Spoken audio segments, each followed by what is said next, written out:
Hello and welcome along to another episode of this FM22 One Club story, The Tudor Times, with me, Daniel. We're back with Hemel Hempstead for episode 3 today, and it is a big episode. Even this early on, it could be season defining. We face heavy title favourites Ebbsfleet at the start of a bumper bank holiday weekend before hosting Dulwich Hamlet, a well-supported side expected to be right up there at the top of the playoff mix.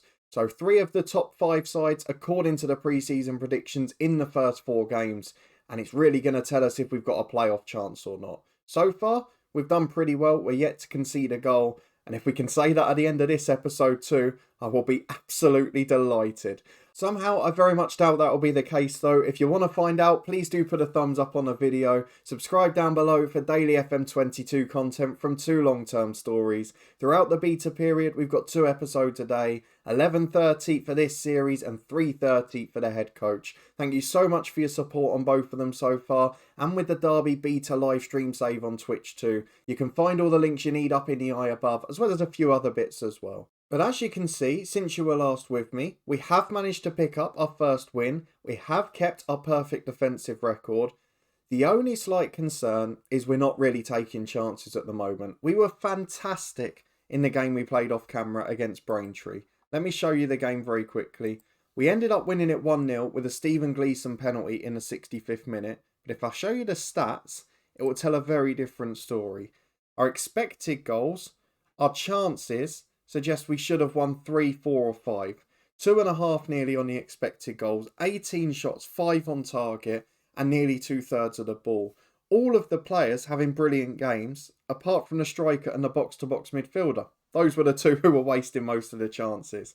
So we've got to think, how can we get them scoring goals? Or is it literally just sticking with it for 10 or 15 games as a whole new team builds its cohesion? And when we consider what's happened in real life with largely the same team, maybe we have to be very pleased with where we are at the second. I'm not sure. We'll probably get a bit of an awakening against Ebbsfleet, a side that are paying massive money to a lot of players. They've got basically a whole team of players that you're used to seeing from the Football League in years gone by. Dominic Pollion, Rakesh Bingham, Chris Solly, who's being chased by League One clubs still, 4 of them after him. I mean, we can't see much of his attributes, but you can see that he's very good, if nothing else. Oliver Tutor was playing at a higher level. I think they had a couple others out of the squad as well, Ben Chapman and Lee Martin, who are unavailable. And they're earning big money. We're talking about a lot of players that are earning between sort of 600 quid and £1,000 a week. Something we can't compete with. So that's going to be a very difficult test. And I don't know how to approach it. Do we rest people and think about Dulwich Hamlet on Monday, which is probably the more realistic chance to win a game?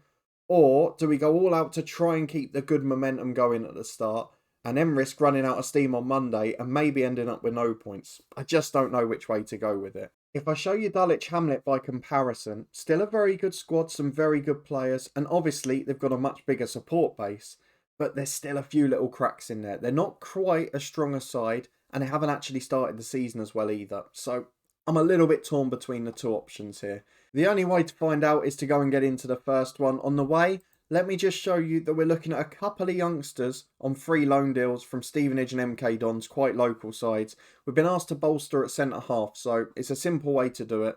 And it's a cheap way to do it as well, because we're already well over the wage budget. Let's get through the tactical meeting and through to our lineup then. We've got to close down Craig Tanner. Let's see what he's like. Pretty good. I've been playing for Aldershot, Motherwell and Plymouth. And we're going to have to make a big decision now. Nobody's got a heavy match load. But the backup team, I mean, bar 1 or 2, the likes of Carruthers and perhaps maybe Chris Paul, we've not got a huge amount of same level quality. Do I go for the more defensive options now? I'm going to do it. So Chris Paul is going to come in. Samir Carruthers is going to come in. Aside from that, I wouldn't dare to weaken the team anymore. We're just going to hope. So 2 changes. We played back-to-back the same team in the first 2 games. But now a couple of other stars have got a chance to stake their claim. Let's see if they can do it away to what should be the champions in waiting. Look at the stars in the Ebbsfleet team. We missed Adam Meckie, Alfie Egan, Alex Finney, former Bolton man, all players that have got EFL experience, even Joe Martin at left back. It's a wonderful side and far too good for the level. But it's 2 teams of 11 on a pitch, and as long as we can keep it that way and stay solid defensively, we've got a chance in this match. We're going to stick with balance for now. We went positive later on against Braintree, which worked a lot better. So maybe at home or against the smaller sides or the sides expected to finish in the bottom half, we might do that. But here, Ebbsfleet are going to keep the ball as well as us. They're going to play football. They're going to move it quickly, which you can see already. And they play out from the back again. I just realised John Batty at the back as well for them. He was playing in League One for Wickham not long ago. As Carruthers goes long over the top, it's headed away as far as Tanner. He can bring it downfield. Goes through towards Bingham. The two up front is a problem as well. Mecky's shot tipped onto the post by Hayes. It's excellent goalkeeping. But they're all over us already, and we might even have to drop to counter-attack in here. As we're back almost immediately, a long ball forward from Ebbsfleet, which is headed away by Redmond, the new centre-half. Mantum, the skipper, up to Sodende. He finds Mantum again, and Marsh Brown. Can he open his legs, beat the fullback? He's forced wide, but then goes backwards to Paul.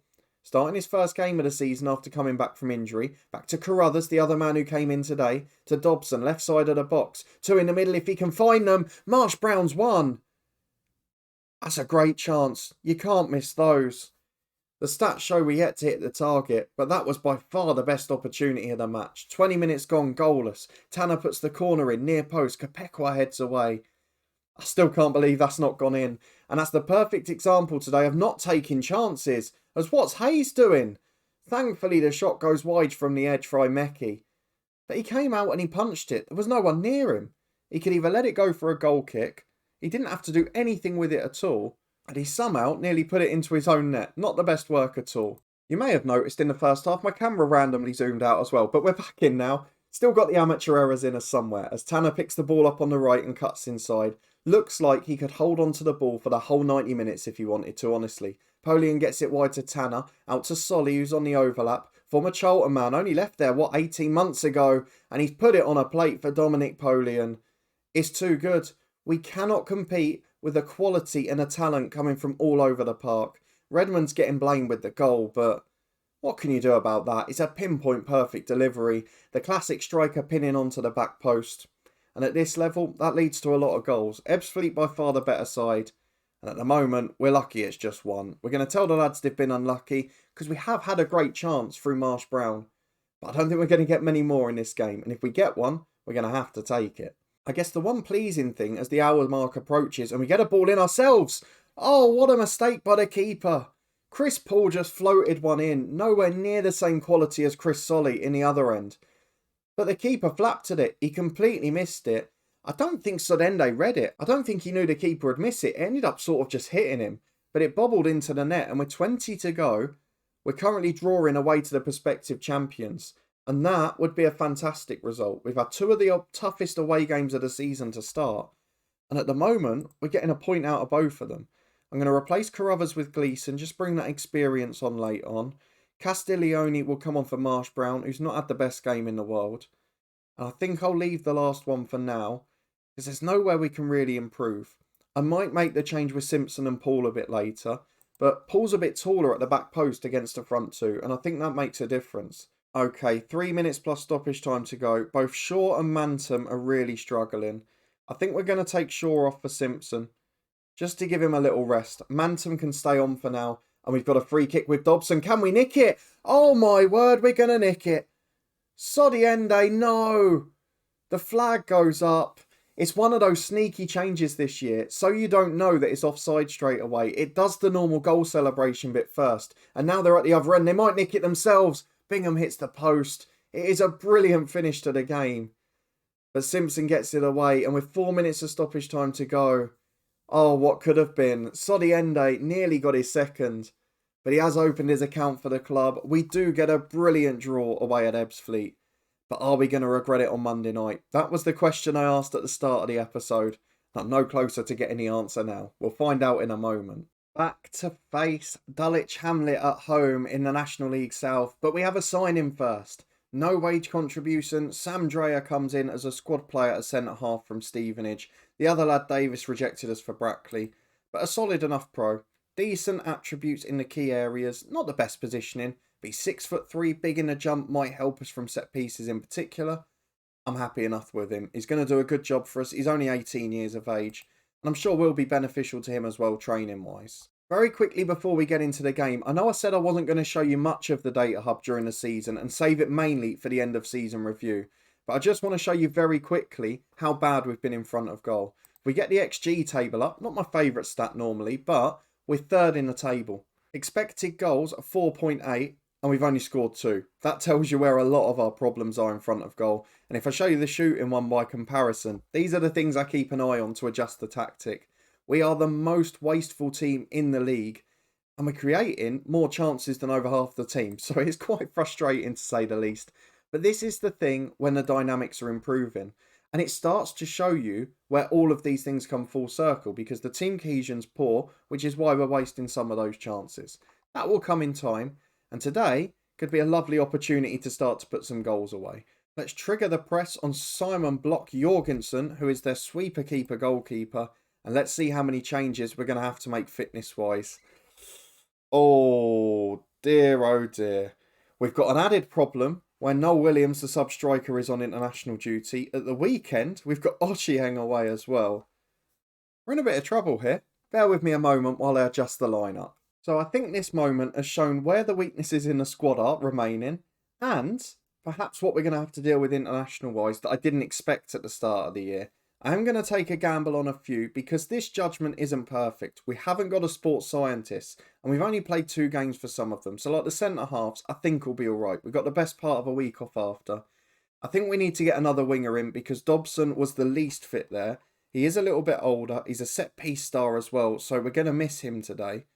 And that might lead to a slightly difficult situation, particularly where our strength has been so far this season. We're going to have to bring Castiglione in on the left. He's the only one that can. And Manton will get a little rest, the skipper. Gleeson and Carruthers will have a rare partnership in centre midfield. So that's the lineup. Just a few changes. Let's do it from the next screen because it's easier to work out. Sam Dreyer will get a squad number for the first time. He's on the bench today. And it is 3 changes in total. Simpson back in for Paul at right back. Gleeson back in centre midfield, but for Manton this time. And Castiglione in for Dobson, who was just nowhere near fit enough to play. Probably weakens the team. We're going to see who takes the set pieces. Hopefully Gleeson or Carruthers will deliver a few good ones this time. The benefit hopefully is that Dulwich Hamlet will have had to have done the same. Solomon Taiwo, a former Luton man in there. Tim Lynn, the skipper, he's played in the EFL for years. They've got some good players, but it's basically a battle of fitness at this point. We're going to ask the lads to impress us, try and keep that solid defensive record, and try and take advantage on the break as well. Can we make the most of all the chances we're creating? As Gleeson's got an early free kick in, headed by Kapekwa. Oh, just off the top of the bar. It was a great opportunity. The set-piece delivery still good though. That's the one positive from the first 5 minutes. So we've got another one on the right with Gleeson. Lovely ball in. Sidiende's there. Second goal of the season. He might run out of steam in the second half, but he scored a crucial goal in the first 10. First half goal we've scored all season. And now we've really got liftoff. Well, 3 minutes to the break. The positive is until now, nothing has happened since the goal. The negative, both centre-halves looking absolutely exhausted. And now this is a nice move from Dulwich Hamlet. Down the left with Blackman. Gets towards the byline. He's got 3 or 4 in the middle if he can get it in. Back to Seeley Harris. To Tim Lynn. A lot of chances coming from out wide, particularly at the lower levels. And big Danny Mills. He's very tall. Gets up at the back post to head in. There's not much we can do about that, unfortunately. Stephen Gleeson misses the interception.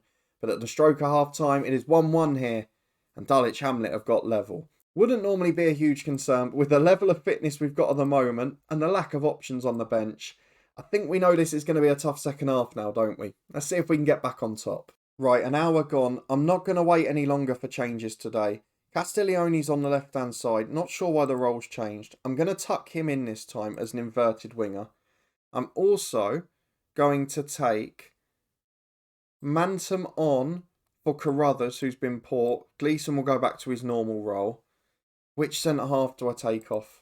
I don't really want to play 2 left-footers, but I don't really want to take Kapekwa off. So Dreyer will come on for Redmond. And then it's either Shaw at left-back or we take off Castiglione because he's on a yellow. And the last thing we want to do is play against 10. So Cerulli, big money earner and absolutely no ability to show for it, is going to get the chance to be a hero. And if he scores today, he might well work his way into the squad. Some of the key players are coming off for the visitors as well. I saw Tim Lynn just replaced in there. Saunders now come off as well. but Dulwich Hamlet still on top. They're keeping the ball well. Kopekwa doing back heels in his own third. I don't fancy that much more as Simpson comes away on the right-hand side. Can we create that one more golden chance? Not actually been great in front of goal today. As Marsh Brown gets down the right to the byline. Sodiende's in there. Flicks on for Cerulli. Oh, he's hit the post. I think he was off. No, he was onside. Oh, he's missed a sitter. My word, that was an opportunity. Again, we've had the better chances. But Stephen Gleeson's now got a free kick. 25 yards out. Perfect for a right footer. Shoots. Oh, off the bar. I have noticed in this game the woodwork's being hit a lot. But to be honest, that was a great strike and we were unfortunate not to get the lead. 5 minutes to go. Will any of the tired legs make a mistake for these two sides? Or will it just peter out as Solomon Taiwo gets it in the middle? Back to his centre half. Imagine this is going direct, and it does. Danny Mills flicks down for Candy. That's what we haven't got. A big 6'5" lump we can knock it up to. Green gets himself in. A little glitch before the goal, but a wonderful finish. And Dulwich Hamlet in the 88th minute have the superiority, and it's largely in terms of fitness, though we have got a free kick at the other end. Can Stephen Gleeson save us? He's hit the woodwork with one already. He's set up some great chances. Oh, he's hit the post again. I know it's unrealistic. They shouldn't all be hitting the woodwork. How have we lost this game again? The expected goals is double Dulwich Hamlet's. The shots on target is double. The shots is over double. The possession's over 60%. And we've managed to throw it away. Fatigue at the back certainly didn't help, but we've got to wait for this cohesion. It's an agonising, frustrating wait. But we know everything we're doing up to that point is right. And we've just got to wait for those chances to go in. Once that starts happening, I think we'll get on a roll. Look at the positive as well. We've had an awful start to the season. We've got 5 points out of 4 games, having played 3 of the 5 favourites for promotion. And now we've got to run a slightly better fixtures. Once we get the international break out of the way, didn't think I'd be saying that here at Hemel, we might stand a much better chance. So let's go and have a look at the schedule for when we are next going to be back. I'm not sure what we're going to do about the next episode. I think it will probably depend on who we get in FA Cup qualifying for both the second and third qualifying round. If not, we'll probably come back maybe towards the end of October. There's not many big games coming up, so we'll leave it as long as we can. We'll just try and get through a month or so and see if we can pick our form up. If the FA Cup throws us up a juicy tie though, of course that plan will change very quickly. If you did enjoy this episode though, a hard-fought draw at Ebbsfleet and an agonising defeat at Dulwich Hamlet, please do put a thumbs up on the video. Let me know in the comments what you think of these performances. We've signed well in key areas, we're playing really well. We're just not taking chances yet. Is it because it's an entirely new look from 5, 6 or 11 in total? Or is there an underlying problem that means we've got a great expected goals, we're creating loads of chances, but not actually looking like scoring? I think it's just the former. I think we will come good, but I'll be interested to get your thoughts too. If you want to stay up to date with this one and with the channel in general, please do subscribe down below and turn that notification bell on. We've got daily episodes throughout the beta period from this save and from the head coach every day at 3:30. And then once the full game releases, we'll rotate the stories each day. Daily content over here all year round. Plenty to look forward to for the rest of the season. I'm really enjoying both of them already, which can only be a good sign. You can check out our daily live streams from FM22 in the eye above as well. Every weekday evening and every weekend morning, we've got action from Derby County. So if you haven't already, please do follow us over there and come and get involved in the chat. But a massive thank you for watching as always. It is greatly appreciated. Now we need to go on a run against easier opposition. We'll be back next time to find out if we have. I'll see you there.